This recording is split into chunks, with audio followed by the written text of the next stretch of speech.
제자들을 부르심이라는 제목으로 은혜를 나누겠습니다.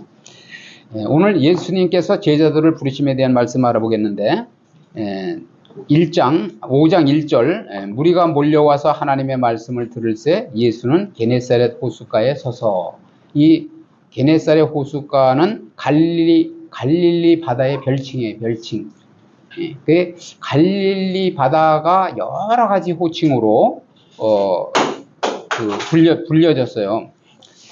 구약 성경에는 이곳 지명이 긴네렛으로 열왕기상 15장 20절에 그렇게 또 불려지기도 했고, 예수님이 이곳에 가셨을 때 병든 사람들이 그 예수님의 옷가를 만지기만 해도 치료받는 역사가 있었어요. 뒤따르던 여인이 그 예수님의 이제 병 낫기를 원해서 그 뒤에서 살그머니 예수님의 옷자락을 만졌는데 능력이 나가서 이제 병이 고쳐지는 역사도 있었어요. 그리고 또 예수님 사역의 중심지라고도 할 수 있고, 예수님께서 제자들을 부르신 곳이면서 오병이어의 이적을 또 행하신 곳이 이곳이라는 거예요. 2절에 보시면 호숫가에 배 두 척이 있는 것을 보시니 어부들은 배에서 나와서 그물을 씻는지라. 예수께서 한 배에 오르시니 그 배는 시몬의 배라. 육지에서 조금 떼기를 청하시고 앉으사 배에서 무리를 가르치시더니, 그 예수님께서 이제 말씀을 전하시고 그러니까 많은 사람들이 막 무리들이 몰려들어서 그 예수님을 둘러싸고 이렇게 그러니까 예수님이 말씀을 전하실 수가 없는 거예요. 막 밀치고 그냥 발 디딜 틈이 없는 거예요. 그러니까 예수님께서 이제 배에서 금을 씻는 것을 보시고, 그리고 이제 배를 이렇게 대라고 하셔서 그 배에 이제 오르셔서 육지에서 약간 떨어져서 이제 사람들은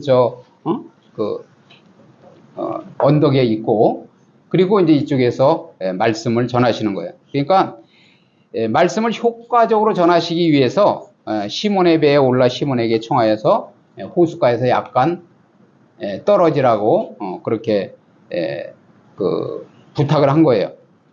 그래서 그 4절에 보시니까 말씀을 마치고 시몬에게 이르시되 깊은 데로 가서 그물을 내려 고기를 잡으라. 시몬은 어부예요. 직업이 어부예요. 그런데 예수님께서는 그물을 내려보신 일이 없다는 거죠. 그런데도 그 목수로서의 생활을 하셨다고 하잖아요. 그런데 그 명령을 하시는 거예요. 그래서 그 깊은 곳으로 가서 그물을 내리라고 명령을 하시는데, 시몬이 대답하여 이르되 선생님, 우리들이 밤이 새도록 수고하였으되 잡은 것이 없지만은 말씀에 의지하여 내가 그물을 내리리다. 여러분들의 지혜가 뭐냐면요, 우리가 그러잖아요. 인생을 한 100년 산다고 생각하고 다 경험하고 나서 깨달으면 이미 나이가 90이 되고 100세가 돼서 이제 죽을 날이 다가온 거야. 그죠? 아, 이렇게 해도 안 되는 거로구나. 저렇게 해도 안 되는 거로구나. 그죠? 저가 그렇게 살아온 거예요.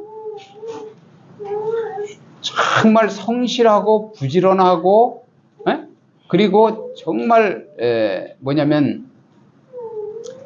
아끼고, 물질을 아끼고 그렇게 살면 되는 것으로 생각하고 신앙생활은 뒷전이고, 그렇게 대부분이 그렇게 살게 돼요.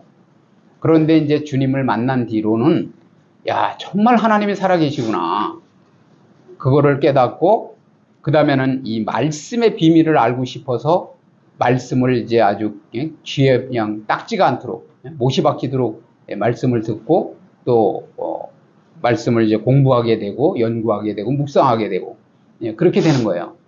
그런 후에는 이제 영의 사람으로 또 성령의 이제 은혜를 받고 체험을 하고, 그리고 서름에 뭐냐면 하나님의 이제 말씀이 들리는 거라는 거예요. 기도하면 말씀하시고, 그리고 또 성경을 읽거나 설교를 들으면 말씀이 들리고 이렇게 되는 거예요.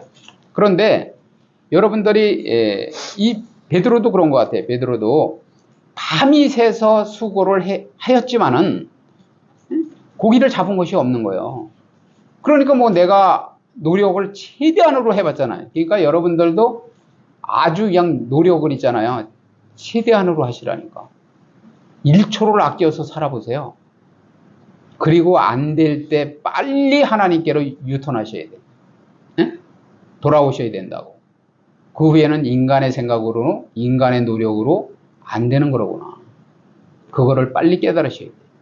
하나님의 능력의 손에 붙들릴 때, 하나님이 쓰시고자 할 때, 하나님이 역사 하시는 방향으로 내가 쓰임 받을 때 역사가 일어나는 거예요. 가면 응답이 오는 거요. 그냥 가라는 대로 가면 되는 거라는 거예요. 그걸 깨닫기까지가 어렵다는 거라니까. 그런데 사람들은 미련해가지고 다 아니라고. 하나님이 뭐 계시긴 계신 것 같은데 그렇게 뭐 나의 삶에 큰 영향력을 미치는 것 같지는 않다. 이렇게 생각하는 거예요. 다 그래. 대부분 그렇다니까요. 그러니까 주일날 골프 치러 다니고 빨리 예배 드리고 일부 예배 드리고 저기 등산 가고 막 이렇게 뭐 직분이 뭐든지 그런 분들이 많이 있다는 거예요. 그래서 뭐냐면 그런데 여기 보면은 뭐라고 고백을 합니까? 내가 밤이 새도록 수고하였으되 잡은 것이 없지만은 말씀에 의지해서 내가 그물을 내리리다. 이렇게 고백을 하잖아요. 그러니까 여러분들이 밤이 새도록 아주 죽도록 고생을 해봐야 돼. 죽도록 수고를 해보란 말이에요. 저는 그래서요, 시작할 때 뭐라고 그랬냐면, 사람이 부모에게 물려받은 재산 말고 내가 노동을 하고 도움을 안 받고 사람이 최대한의 노력을 해서 최고로 소유할 수 있는 부가 얼마인가, 돈이, 그게 궁금했어요. 그래서 내가 그 신화를 이루리라 그랬다는 거예요. 제가 신화를 이루리라, 그냥 정주영 회장님 마냥 그런 사람이 돼보겠다. 그러니까 얼마나 열심히 살았겠어요. 만나는 사람마다 당신은 그렇게 돈을 많이 벌었으면 빌딩을 몇 채는 샀을 텐데 돈을 다 어디에다 쌓아놓고 이렇게 계속 일을 열심히 하느냐고 그랬다니까요, 주변 사람들이. 그런데 나는 빚이 늘어났다는 거예요.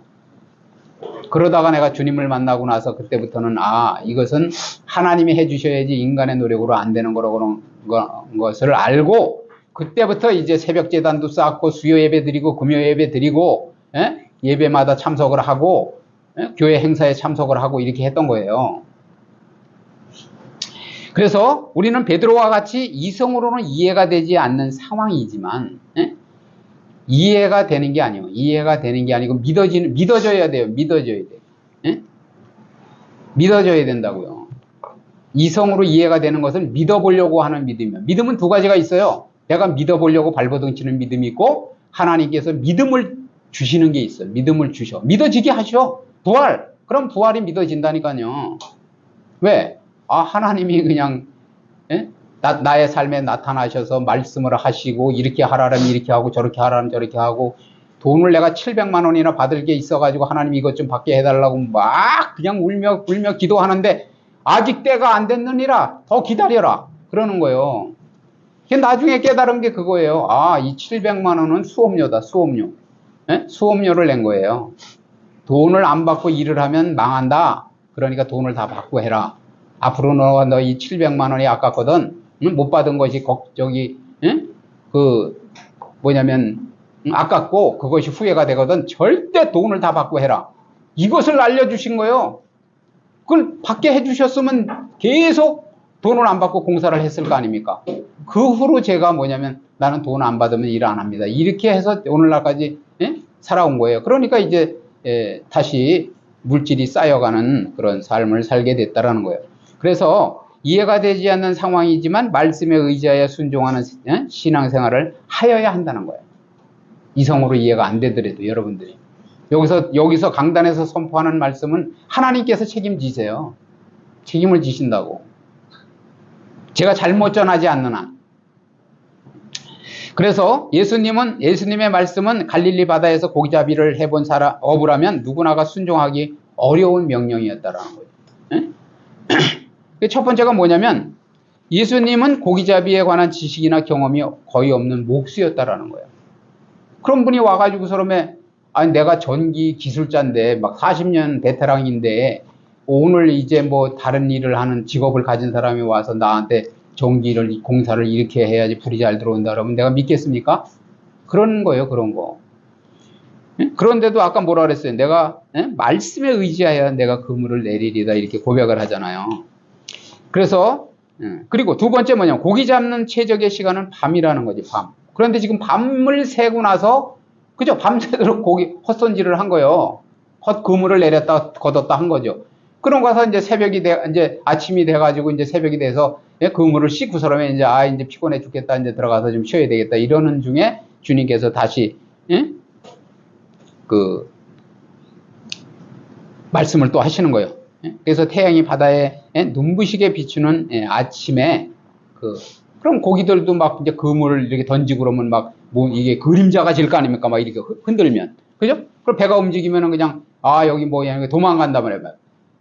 벌써 순간적으로 알고 도망가는 거예요. 저기 이제 고기가. 세 번째 뭐냐면 그물을 내리는 데는 적합한 깊이가 좋은 거예요. 너무 깊으면 뭐냐면 그물이 내려가는 사이에 다 도망가는 거죠. 저 밑에 있던 고기가. 깊은 데로 가면 안 되는 거예요. 어느 정도 적당히 깊어야지, 그죠? 얕으면 또 다 보이니까는 그냥 미리 싹싹 이렇게 피해 다니잖아. 어느 정도 깊이가 돼야 되는데 그냥 아주 깊은 데로 가서 내리라네. 그러니까 어처구니가 없지만은 순종했다는 거예요. 네 번째는 뭐냐면 시몬은 고기를 잡기 위해서 지난 밤을 세운 까닭에 몹시도 지쳐 있었다는 거야. 여러분들도 그러잖아요. 뭐를 하고 열심히 하고 해도 안 됐는데 또 그걸 하라고 그래. 그러면은 하고 싶겠냐고요. 그죠? 이제 쉬고 싶은데. 그래서 이러한 불합리한 점이 느껴지고 보여졌지만은 뭐냐면 일일이 따지지 않고 순종했다라는 거예요. 그러니까 여러분들도 신앙생활을 따지면 안 돼. 따지는 게 이제 율법적 신앙이 따지는 거예요. 제가 말씀드리잖아. 교회에서 성령의 감동에 의해서 이 일을 진행해라. 성경 건축을 해라. 뭐를 해라. 이렇게 하나님께서 말씀하셔서 진행하려고 하는데 그러면 당신이 돈은 다 부도나면 다 책임질 겁니까? 이러면서 아니 하나님이 하시는 거지 그걸 하나님이 명령하셨으면 하나님이 책임지는 거 아니에요. 그런데 그것을 사람의 생각으로 또 그냥 따지고 가로막고 이러면 안 된다라는 거예요. 그래서 조목조목 지적하면서 반박할 수도 있었지만은 전문가니까 그죠? 그런데 여기에 대해 첫 번째, 두 번째, 세 번째, 네 번째 전혀 거기에 대해 반박을 하지 않고 그냥 그 명령에 순종했다라는 거예요. 그래서 그러니까 우리가 이제 서두에 말씀드렸지만은 신앙생활을 어찌됐든 후회를 안 하려면 그래도 열심을 내보세요. 신앙생활에 열심을 내라는 게 아니라 여러분의 삶에 열심을 내보라는 거예요. 새벽에 더 일찍 회사에 가서 1시간 전에 회사에 가서 막 준비하고 이렇게 하시라고. 출근도 일찍 하고 퇴근도 늦게 하고 막 이렇게 해보셔. 다른 사람보다 2배, 3배로 일을 해보시라니까. 그렇게 해가지고 그러면 이제 나중에 남는 게 뭐냐? 질병이 남아요. 질병이. 질병이 남는다니까. 그리고 그러니까 제가 그것을 뭐에 비유했느냐면 공이 있잖아요. 공이 땅에 딱 떨어져야 다시 튀어오르잖아요. 여러분의 인생이 그렇다는 거예요. 땅에 곤두박질이 쳐져야지 공이 튀어오르듯이 여러분의 인생이 다시 올라가는 역사를 쓴다는 거예요. 회복되는 역사를 쓴다는 거야. 그런데 옆으로만 가. 옆으로 가는데 서서히 내려가요.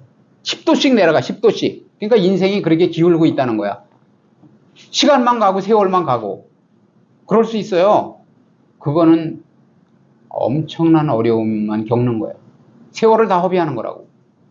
그러니까 빨리 순종하시고 빨리 깨달으셔야 돼. 하나님의 말씀대로 살아야 된다는 것을. 그래서 복잡하고 힘겨운 삶에 정황들을 몸으로 부딪히는 거야. 그죠? 부딪혀 보란 말이에요. 그런데 부딪혀서 체득한 경험들이 현실을 살아가는 데 있어서 중요한 기술, 노하우가 될 수는 있어요. 그렇지만은 그러한 경험들이 조금 도움은 될지 모르지만 그것이 우리의 인생을 성공으로, 승리로, 그리고 행복하게 이끌지는 못한다는 거예요. 우리를 구원시키지는 못한다는 거예요. 그래서 결국은 뭐냐면은 내가 제가 먼저 말씀드린 게 그거예요. 세상적인 뭐냐면은 경험이 많은 사람, 지식이 많은 사람, 잡지식이 많은 사람, 자기의 머릿속에 들은 게 많은 사람이 예수님을 거부해요. 거부한다고. 목사님 말씀을 더 안 들어. 왜? 내 머릿속에 있는 게 많으니까. 세상적인 지식이 많고 내가 그래도 뭔가 세상에 좀 이룬 것 같으니까 안 들어. 그런데 아까 말씀드렸지만은 초인적인 노력을 해도 안 된다는 것을 빨리 깨달은 사람은 주님의 손에 맡기는 거예요. 그래서 나약하고 무능한 사람의 능력과 가치관을 버리지 못하고, 그죠?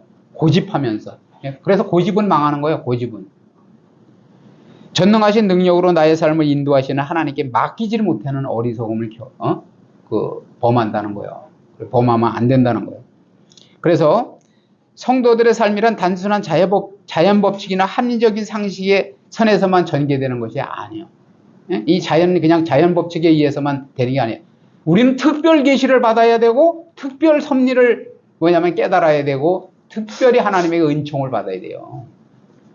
그것이 남이 못 들은 하나님의 음성을 들었고, 찬양에도 있잖아요. 남이 가지지 못한 것을 가졌다. 남이 가진 재물 없으나 난 하나님과 동행하는 비밀을 안다.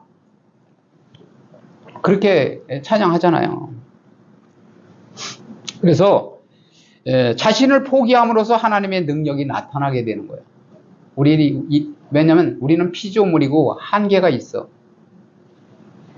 어느 분이 그런 말씀 하시잖아요. 만약에 자동차 헤드라이트를 저기서 강하게 비치면, 눈에다 대고 비치면 눈이 부셔가지고 앞이 안 보여요.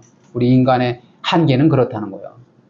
그러한 능력을 가지고 눈동자와 같이 불꽃같이 지키시고 인도하시는 하나님의 손에 붙들림 바 되지 못하고 하나님이 내 인생을 책임져서 너를 인도하시고 너를 지켜주신다는데, 너의 먹을 것 입을 것 다 책임져 주시겠다는데 저 공중의 새를 봐라 말씀하시는데도 불신앙에 사로잡혀가지고 설마 아니다고 교회 가면 떡이 나오냐 밥이 나오냐 그러면 안 되겠죠.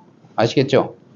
그래서 성경은 통일성의 원리가 있어요. 통일성의 원리. 통일성의 원리는 뭐냐면 그리스도 안에는 모든 것이 있는 거야. 그리스도 안에.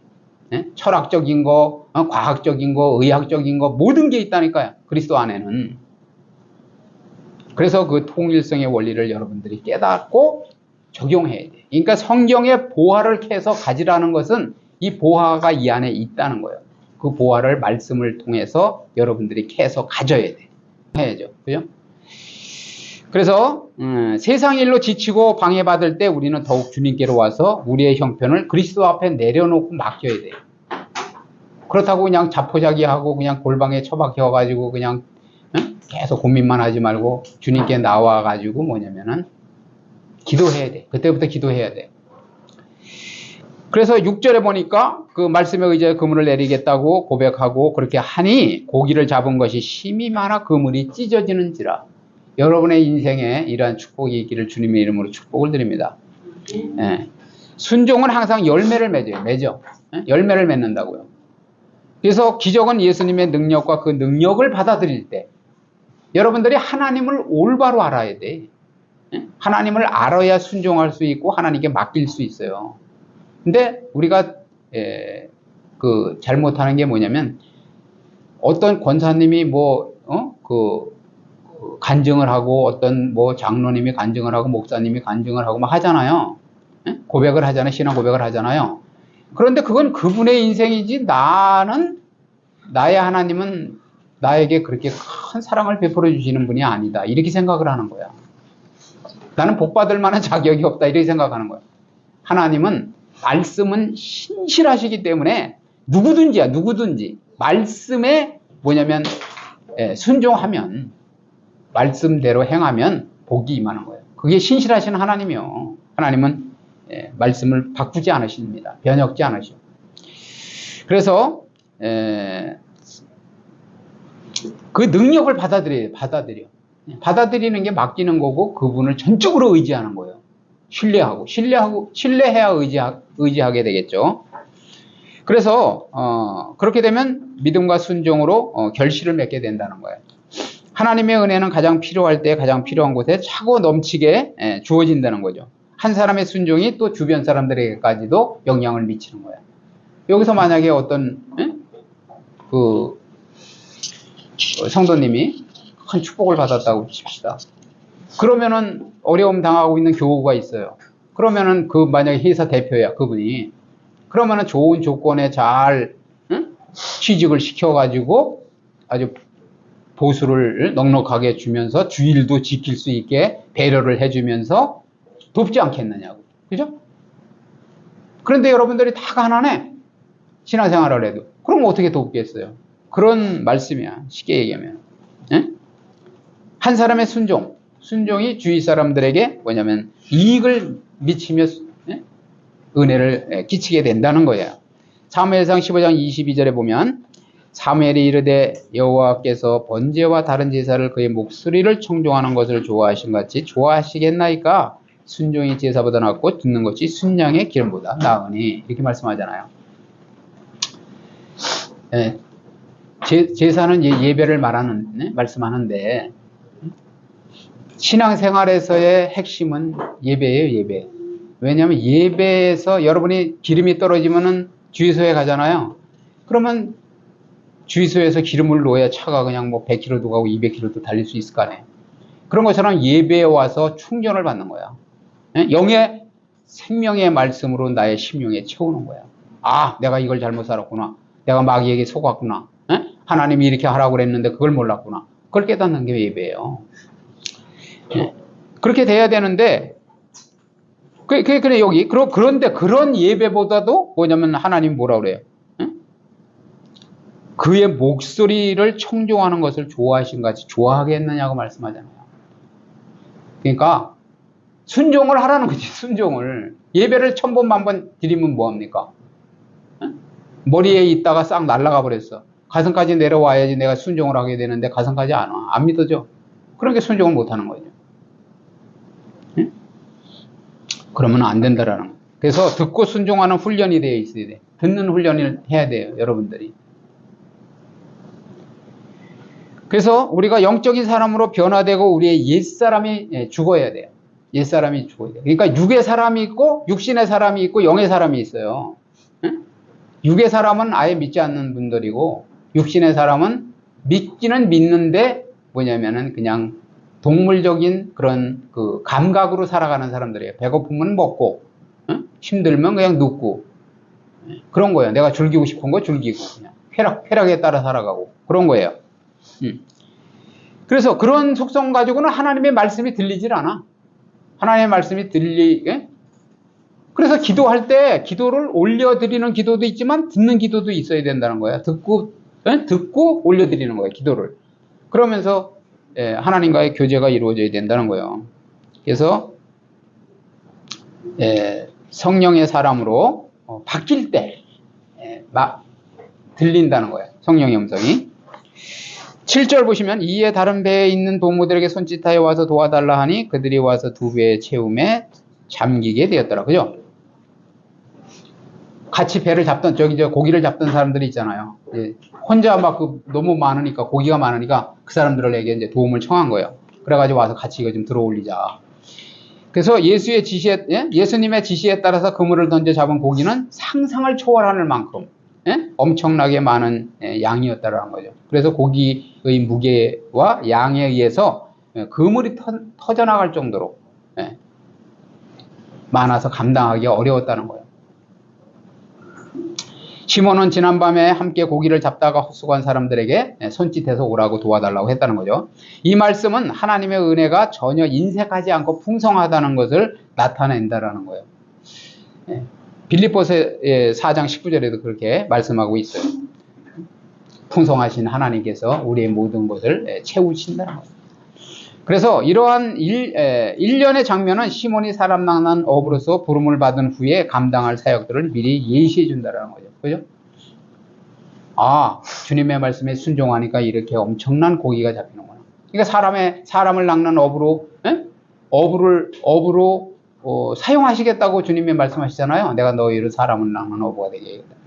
그런데 정말 뭐냐면 사도행전에 보면은 3,000명, 5,000명이 전도가 된 거야. 에? 그렇게. 그럼 그 사람들을 어떻게 해야 되겠어요? 다 감당해야 돼. 여러분들도 마찬가지예요. 여기에 구름 때와 같이 벌 때와 같이 많은 분들이, 귀한 분들이 몰려올 때 여러분들이 먼저 영적 체험을 하고 영적 지식이 있고 영적 지혜가 있어야 그분들을 케어할 수 있어요. 먼저 본을 보일 수 있다는 거예요. 왔는데 다 육신적인 삶을 살고 있어. 그러면은 실망해서 가버리는 거죠. 8절 그래서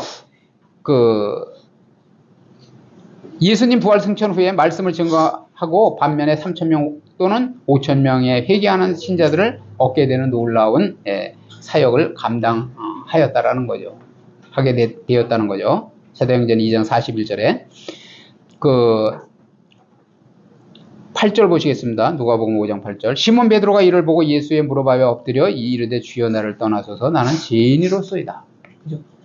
그러니까 우리가 아까 제가 교만했다고 울었다고 그랬잖아요. 그런 것처럼 뭐냐면 주님을 만나고 주님이 정말 살아계시면서 우리의 삶에 역사하시는 것을 느껴지면은 이제 그때 무릎을 꿇게 돼 있고 내가 하나님을 모르고 사는 게 죄이네요. 다른 게 죄가 아니야. 하나님을 첫째 모르는 게 죄고 하나님의 말씀대로 살지 못하는 게 죄라는 거예요. 죄인이로소이다 하고 고백을 하게 된 거예요. 그래서 오 주여 나는 죄인입니다 라고 고백해야 돼. 우리도. 베드로는 예수님의 탁월하신 신적 권능을 목격하고, 그죠? 네. 저도 그래요. 누구한테 제가 그렇게 뭐 기가 죽고 막 그러는 사람이 아닌데 하나님을 그날 성령님을 만나고 그냥 무릎을 꿇고 엎드려 가지고 그냥 몸이 막 사시나무 떠는 거예요. 막 벌벌벌벌 떨면서 그냥 알겠습니다. 그냥 순종하겠습니다. 그렇게 하였다는 거예요. 그래서 여기서 우리는 하나님의 크신 권능과 이적 앞에 이 인간은 자신의 본연의 정체를 깨달아야 돼. 나의 정체성을 깨달아야 된다는 거예요. 아, 아담의 후손은 다 죄인이구나. 우리의 힘과 노력으로는 우리 스스로 구원할 수도 없고 우리 인생을 책임질 수가 없는 거로구나 하는 걸 여러분들이 알아야 된다는 거예요. 그죠? 그 다음에 그 같은 상황에서 구원을 얻을 수 있는 길은 오직 자신의 죄를 회개해야 돼. 회개. 하나님을 모르고 사는 것을 회개하시고 뭐냐면 하나님을 또 신뢰하지 못한 것을 회개해. 그래서 주님밖에는 우리의 구원자와 우리 인도자가 없다 하는 것을 회개하면서 고백해야 된다는 거예요. 다른 사람의 무릎 아래 엎드리거나 다른 사람의 앞에 무릎을 꿇는 것은 자신의 자아와 자존심을 포기하는 것으로 겸손을 의미하는 것이라는 거예요. 제가 막 뭐냐면 이제 머리를 하나님 앞에 숙이라고 말해요. 그러니까 그게 이제 새벽 제단이에요. 여러분들이 해도 안 되는데 하나님 앞에서 이제 머리를 조아리는 거야. 안 됩니다.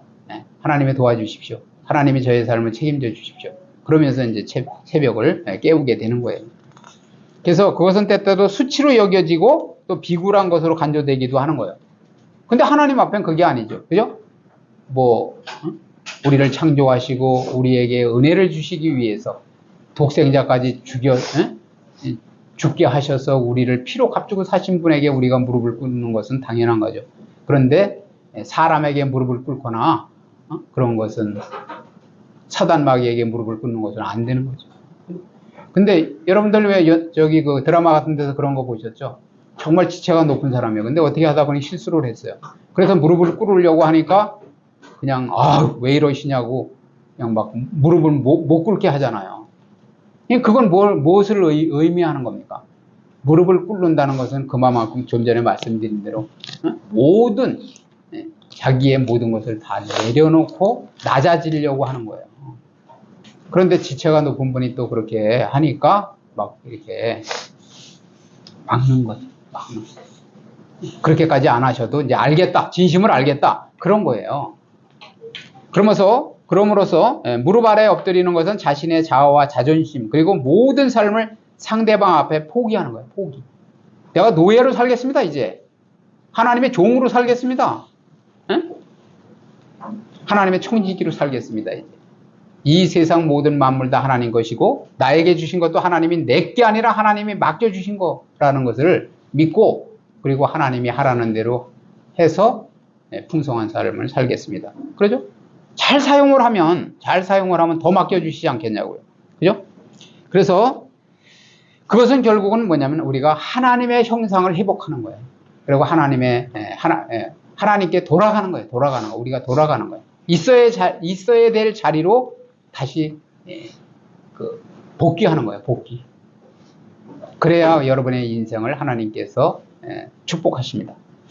따라서 현재 우리가 가지고 있는 삶의 내용이나 자아의 모습을 포기하지 않고서는 하나님께서 주신 우리의 본래의 것을 다시 찾을 수가 없어요. 현재 우리의 삶의 질그릇에서 담긴 것을 쏟아버리고 보배로 채워야 돼. 보배. 예수님으로 채워야 돼. 예수님을 보배를 담을 수 있는 질그릇이 돼야 된다는 거야. 그래서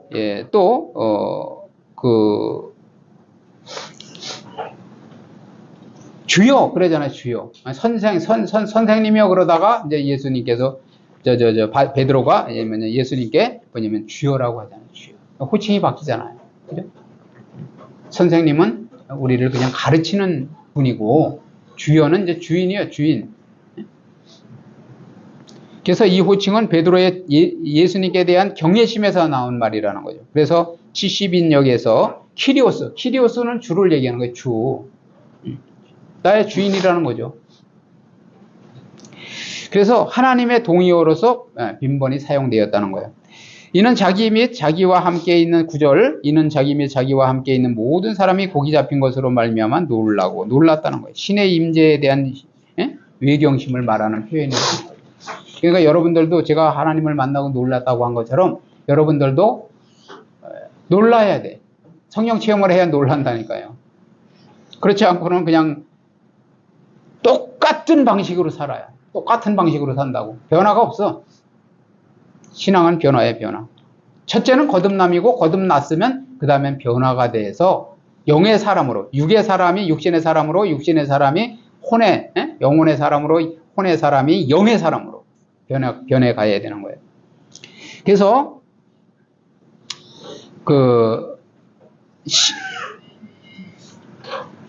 10절 읽어보시겠습니다. 같이. 세베대의 아들로서 시몬의 동업자인 야고보와 요한도 놀랐습니다. 예수께서 시몬에게 이르시되 무서워하지 말라. 이제부로는 내가 사람을 취하리라 하시니. 그죠?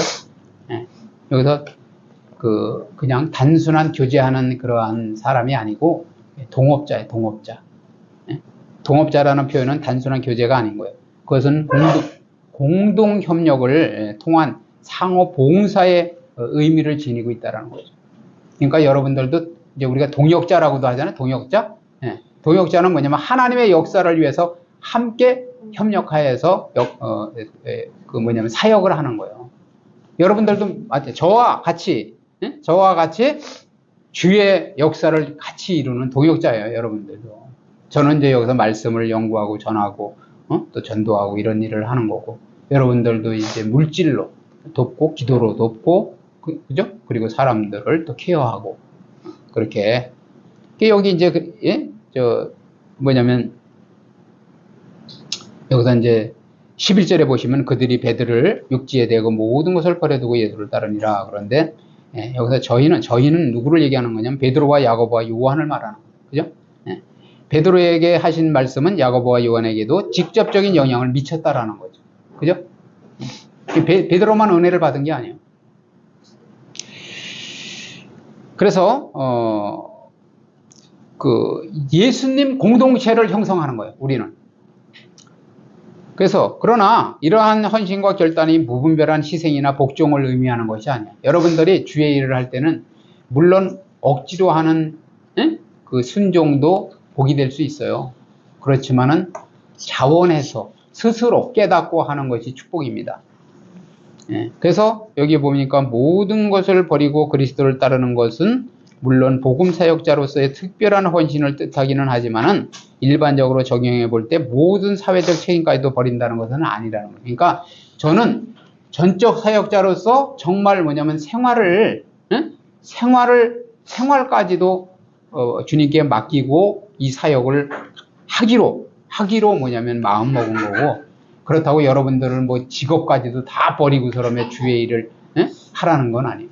그 있는 자리에서 여러분들이 최선을 다해서 신앙생활을 하면서 직장생활을 하되, 제 말씀을 잘 들으세요. 뭐냐면 우선순위가 하나님께 있어야 된다는 거예요. 하나님의 일에 있어야 된다는 거예요. 우선순위가 항상 믿음의 선택이에요. 선택. 나는 이게 더 중요해. 그래서 교회 행사나 어떠한 광고에 우선권을 둘 수가 없다. 대부분의 성도들이 그런 신앙생활을 하고 있어요. 직장생활을 하지 말라는 말이 아니라는 거예요. 그렇지만은 내가 예배만큼은 절대 빼앗기지 않겠다. 그리고 1년에 한 번 하는 어떤 행사 같은 게 있잖아요. 한두 번씩 하는 행사가 있잖아요. 부흥회를 한다든지, 어쨌든 전도 대회를 한다든지, 전도 초청 대회를 한다든지, 여러 가지 있잖아요. 수련회를 간다든지. 이럴 때는 우선순위를 거기에 두고 하나님과 하나님의 일에 우선권을 두고 신앙생활을 하시라, 이런 말씀이에요. 오늘 말씀을 통하여서 주님의 부르심 앞에 우리의 소명과 사명을 깨달았다면 하나님께서 맡겨주신 사명을 잘 감당하는 그런 복된 삶을 사시는 저와 여러분 되시기를 주님의 이름으로 축복을 드립니다.